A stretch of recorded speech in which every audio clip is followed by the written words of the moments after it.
Hello everyone and welcome back to the channel. If anybody watched the US Open this past weekend, it was awful. It was one of the worst golf tournaments, the worst US Open in the history of the golf tournament, and LA Country Club did an awful job. In this video I'm going to break it down for you. Let's get right into it.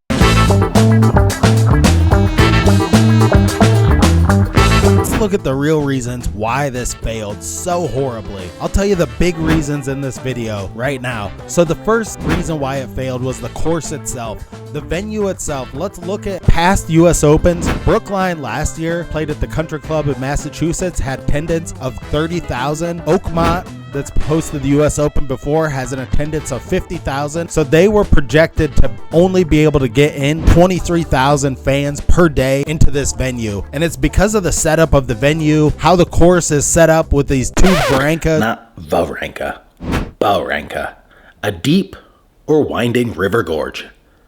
Now back to you. Barrancas coming up like through the center of the course. There's just not a lot of easy places for people to stand on the course. Why did the USGA not take this more into account when they were choosing this as a place for the US Open to be held? The USGA already knew they had an uphill battle on their hands because of the barrancas that were on the course. You can see the course is bisected by these two barrancas that come up crisscross through the middle of the course, leaving limited places to stand. 3 of the holes you can only get within 150 yards of viewing area of the actual green because it's so rugged around that area. So the USGA knew they had on their hands a course that they were going to play at that was going to be limited how many people could attend from the beginning. Then there's a report that the LA Country Club blocked the USGA from putting a grandstand on the 18th hole because they didn't want to block the patio view from the members from Los Angeles Country Club up on the patio. They didn't want their view to be obstructed. That's not the only reason that Los Angeles Country Club didn't want a grandstand on the 18th green. They didn't want to block the view from their magnificent clubhouse. They wanted everybody on TV to see their clubhouse.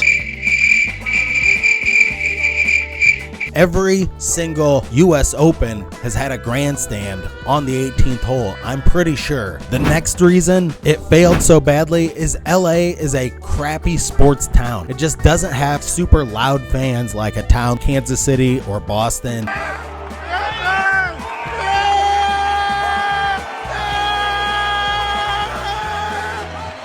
Take the combination of having a smaller crowd to begin with, and then on top of that, more just like a quiet and reserved type of crowd that's just going somewhere to be seen. Then you have the excitement of the overall tournament. Lost a lot of its, what you think of as the US Open, and lost a lot of that value during the process of all of these combination of things. All of the things that we've talked about so far are adding up to it being just a blasé, less than good US Open. But on top of that, guess what the members of the country club did? But wait, there's more. So let's go through the numbers of who was actually allowed to come into the tournament. 23,500 tickets were originally up for sale. 14,000 of those were box and tent tickets. So for skyboxes and like luxury tent tickets. So there were 9,500 tickets, of those 9,500 tickets, 4,500 were bought by surrounding neighbors and members of Los Angeles Country Club, only leaving 5,000 tickets for people just like regular Joes off the street to buy general admission to get into the golf event. 5,000 tickets. Imagine that. That's such a small number. It's unbelievable. Can you imagine? Oh, we're gonna have the US Open at our course, but Ghastly man. So the next part of this, I want to get into talking about the neighborhood that surrounds this golf course and then the members of the golf course.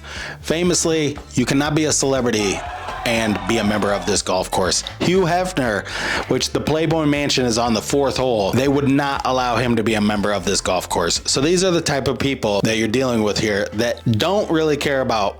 They have so much money that they don't really care if you're rich.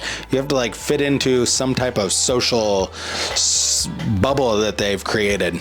Help me, I'm poor. No, listen. The U.S. Open that was terrible was the announcing. Paul Azinger, he just looked like a real fraud on that ninth hole when the ball was like coming up and over this hill, and he was saying, oh, it's going to go to the right, and it didn't go to the right, and it stayed there. If he would have done his homework and read the green, and broadcasters have to do this to be a good go out to the green, throw some balls down, he would have known where that putt was going to go.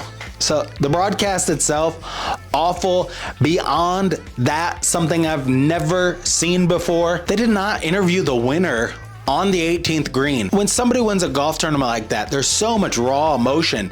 You want to get in there. Like Amanda Balionis or Amanda Renner, whatever her name is now, she's the one at CBS that goes out there, gets that interview. It's really that raw emotion time when the person's really emotional with their family and everything, and they just won, and you get that interview. You got to get that interview. They didn't do it. How do you drop the ball in there? Hey, NBC, if you want me to interview somebody next year, there you go. Call me up. Ginger Stash is ready. Hey. Yeah? Yeah? How do you feel? Yeah, it's over. I'm going home. So that was another part of it. Just awful, awful, awful.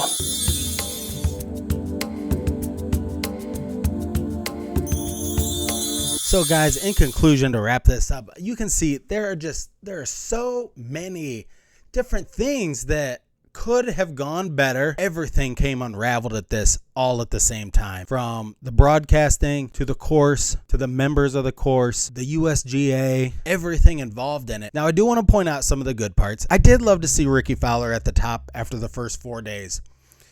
Now, one thing that I will say, after the first day, they saw those 62s and they put pins in like unbelievably hard places on days after that because the USGA was embarrassed about them shooting, 2 guys shooting 62. Never happens. The other part of this is that this is the national championship of golf in the United States. This is an open. This is not an invitational. I want to read just a couple of really good comments I saw on Twitter, because this has to do with golf, and really the reason why I started this channel. I do think that golf is for everybody. It has helped me, the routine of it and things like that has helped me in my life in many, many ways, and I want to share that with other people. Let me read you this. Sorry, let me pull it up on the screen here. Yeah, Dooney C. LACC is exactly what golf shouldn't be. Exclusive. Golf needs to be inclusive to everybody, especially the US Open. LACC is the epitome of bad golf stigma we're all trying to get away from. Shame on the USGA and LACC.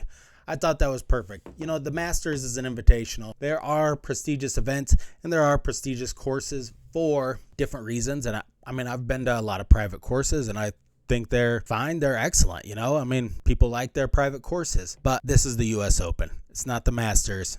Don't try to make the US Open into Augusta, which I don't know what attendance is at Augusta, but hey Siri, what's the attendance at Augusta National? Yeah, Augusta National's attendance is 40,000. So, and I may be going to that next year. So hey guys, thank you so much for watching this video. Hit that thumbs up button. And also, I have a giveaway that is coming at you. This is a vintage ping answer putter.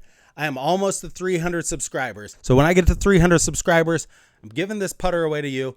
Yes, it is used because it is a vintage putter. This is the very first blade style putter that they ever made. It's the Ping Answer, not the Ping Answer 2, but it was made in Scottsdale, Arizona by Ping. No, it's got that speed, the sound pocket, not speed pocket, but it's got that sound pocket down at the bottom. Subscribe to my channel, hit that thumbs up button, get yourself signed up for that putter. I'm going to draw a random name here in a couple of weeks, and then I will send that right out to you. Until next time, stay classy out there, golf fans.